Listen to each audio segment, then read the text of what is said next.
Mayor Alice Guo hinatulang guilty ng Pasig RTC sa kasong kriminal. Report mula kay Nolan Ariola. Maraming salamat mga kapanalig. Hinatulang guilty ng Pasig Regional Trial Court Branch 167 si Alice Guo sa kasong kriminal na human trafficking kaugnay ng illegal na pogo sa Tarlac.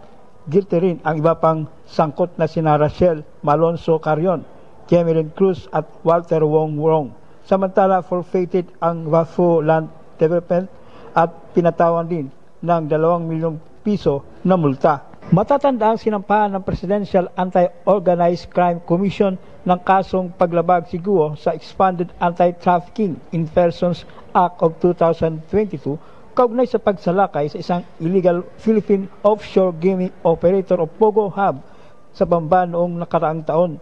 Higit 800 trabahador sa illegal Pogo Hub ang nailigtas. Ang operasyon ng Pogo ay pinangangasiwaan ng Zone U1 Technology. Para sa Veritas 846, ang radyo ng simbahan, ako inyong kapanalig, Nolan Ariola, sumainyo ang katotohanan. Ronda Veritas Report. Okay, yan po ang ating mga report para sa Kapanalig at Komunidad.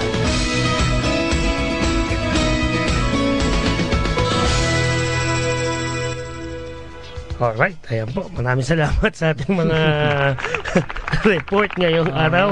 Alam mo, itong kay Alice Guo, sa totoo lang, sabihin na natin na tagumpay ito ng batas dahil naparusahan, no? Ang taong sinasabi nila na nagkasala laban sa batas ng Pilipinas. Pero alam mo, ang dami kasing nakinabang sa kanya eh. Tama. Parang ibig sabihin dahil siya ngayon ang nadiin, nasa kanya na lahat ang kasalanan. No? May ano din yan may mga involved din dyan.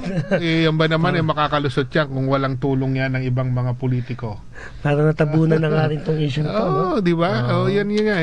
Baka ganyan din ang mangyari ngayon. Baka mamaya, ma-scapegoat na naman. Yung sinasabi nating squid tactics, kaya hindi tama yan.